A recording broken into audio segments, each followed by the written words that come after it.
Alors du coup, on a participé cette année au 4Point Film Project Festival. Donc c'est un festival international où on a 48 heures pour réaliser un court-métrage, l'écrire, le réaliser et le tourner. Alors qu'est-ce que ça implique? C'est qu'ils nous envoient des contraintes le jour même pour du coup réaliser ce court-métrage. Alors, première contrainte, du coup, c'était le thème global, donc c'était une course, ça devait être une course-poursuite.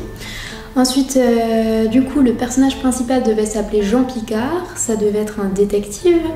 Et alors, il fallait qu'il y ait un cadre photo qui apparaisse, et la phrase suivante, It is worth a try, right?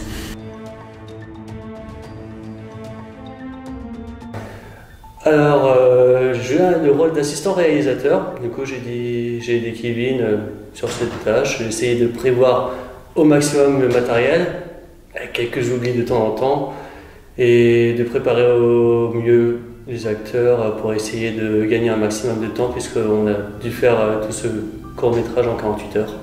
Alors moi, lors de ce 48 heures, j'étais au rôle d'ingénieur son. Je me suis occupé de prendre le son et de faire le montage du son. Et j'étais aussi également acteur. Alors j'ai été le réalisateur et monteur de ce court-métrage. J'ai fait aussi un petit caméo dans le court-métrage, très court. Mais ouais, mon rôle principal était de réaliser et de monter ce court-métrage. Voilà. Alors du coup, j'ai écrit ce scénario, j'ai aidé au montage et j'ai aussi aidé à la traduction. Donc du coup, on a fait ça avec Kevin. Le personnage est une grosse fangirl d'un détective, ce qui est pas courant d'être une fangirl de détective. C'est quelque chose que j'ai jamais été à un extrême comme ça. Du coup, c'était plutôt sympa à jouer, surtout que c'était quelqu'un d'assez excentrique, alors que je suis pas à ce point-là excentrique. Donc mon personnage est quelqu'un qu'on peut qualifier de bizarre quand même. Alors moi j'ai joué Pierre. Michel, entre guillemets. Voilà, donc j'ai joué l'assistant policier de Michel pour le film Non d'une pipe. Non, c'était plutôt compliqué dans le sens où il fallait vraiment se retenir de rigoler en fait et d'être assez sérieux pour jouer son rôle quoi.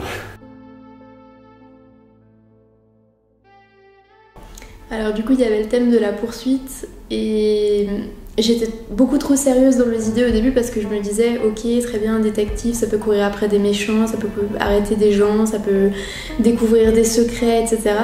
Et au final, je me suis dit que j'allais pas faire ça, je me suis dit que j'allais partir sur quelque chose d'un petit peu plus comique.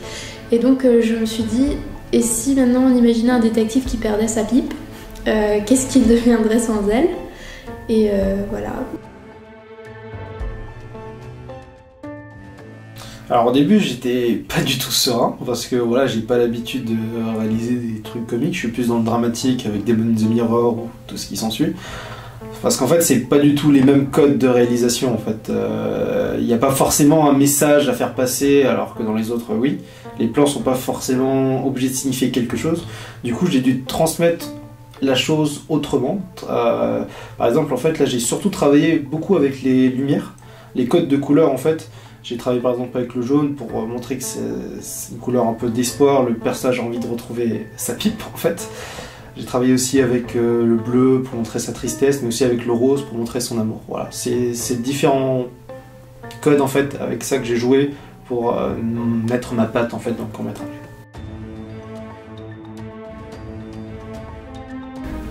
Déjà du fun, c'était quand même sympa d'être finalement, que ce soit en association et puis entre potes, de pouvoir faire ça. C'était mon premier 48 heures, donc du coup ça m'a permis de m'amuser pendant tout un week-end, tout en apprenant un petit peu aussi. Comme j'ai joué le rôle d'assistant réalisateur, du coup ça m'a permis de voir ce à quoi il faut penser, ce qu'il faut prévoir, et en même temps j'observais les cadres que faisait Kevin. On va dire que vu que c'est très serré, on peut prendre ça comme un challenge de le vivre à fond et puis de le terminer au plus vite pour que les réals puissent finir le projet pour les 48 heures quoi. Alors c'était une expérience tout à fait géniale parce que c'est la première fois que je tourne dans un court-métrage ou que j'ai été actrice dans un court-métrage et c'était hyper sympa, il y a une bonne ambiance, du coup c'était plutôt agréable malgré qu'on avait qu'on avait un temps restreint, donc c'était pas mal. C'était épuisant mais enrichissant. Voilà, on va dire ça comme ça. Ah, bah l'organisation, hein, ça, je le cache pas. L'organisation, simplement. Parce qu'un court-métrage classique, on le prépare, préparer des mois à l'avance, on sait exactement tout ce qu'on doit faire, on a le script, ça roule. Alors qu'un 48 heures, on a justement 48 heures pour avoir les idées, donc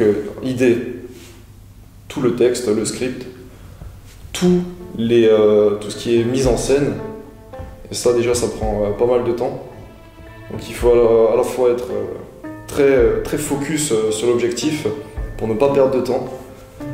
Et ouais, forcément il y a des petites erreurs à la fin, mais bon, ça fait partie du jeu, hein, bien sûr.